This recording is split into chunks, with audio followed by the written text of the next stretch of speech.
Every individual is empowered to help the nation in security.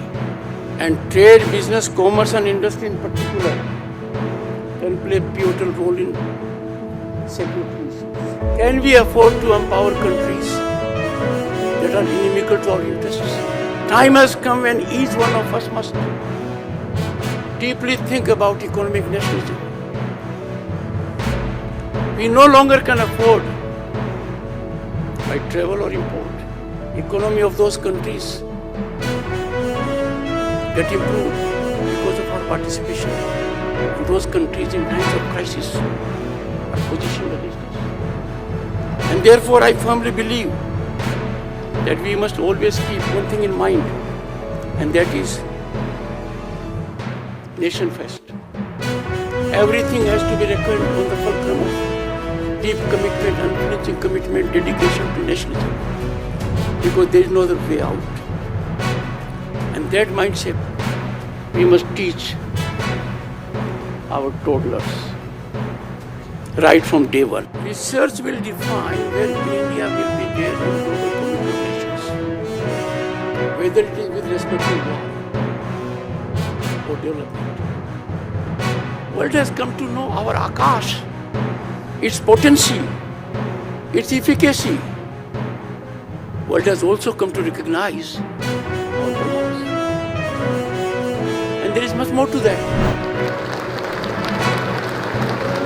ಸಂಘದ ಪರವಾಗಿ ಹಾಗೂ ಇಲಾಖಾ ಪರವಾಗಿ ಸಂಘಟನೆಯೇ ಶಕ್ತಿ ಸಾಮರಸ್ಯವೇ ಮಾನ್ಯ ಶ್ರೀ ನಾಗರಾಜ್ ವಿನಾಯಕಪೂರ್ವಕವಾಗಿ ಸ್ವಾಗತ. ಎಲ್ಲ ಕಷ್ಟ ಸುಖಗಳಲ್ಲಿ ಪರಸ್ಪರ ಭಾಗಿಗಳಾಗಿ ಪರಸ್ಪರ ಎಲ್ಲ ಗಣ್ಯಮಾನ್ಯ. ಆನಂತರ ನಾವು 5 ನಿಮಿಷದ ಆಗಲಿಕ್ಕಿಲ್ಲ. ಕಾರಣ ಮೈಸೂರು ಸೇಲ್ಸ್ ಟ್ಯಾಕ್ಸ್ ಅರ್ಧ ಶತಮಾನದ ಇನ್ನು ಹೆಚ್ಚು ಗುರುತನ್ನು ನೀವಿಲ್ಲಿ ಕಾಣಬಹುದಾಗಿದೆ. ಅನ್ನುವಂತಹ ಪುಸ್ತಕ ಇದಾಗಿದೆ, ಬಿದ್ದು ಗೆದ್ದವರು.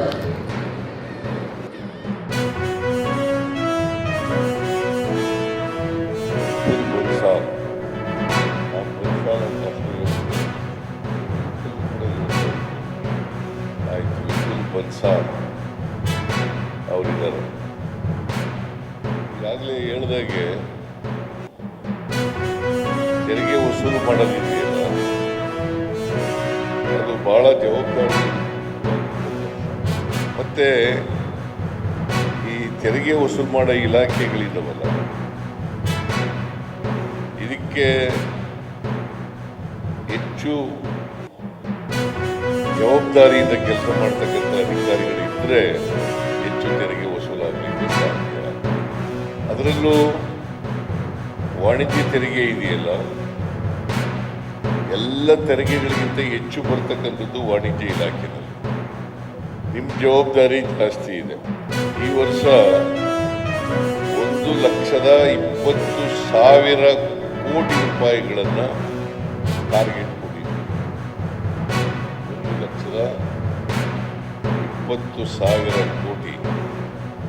ಹೋದ ವರ್ಷ ಸುಮಾರು 1,03,000 ಕೋಟಿ, 17,000 ಕೋಟಿ ಜಾಸ್ತಿ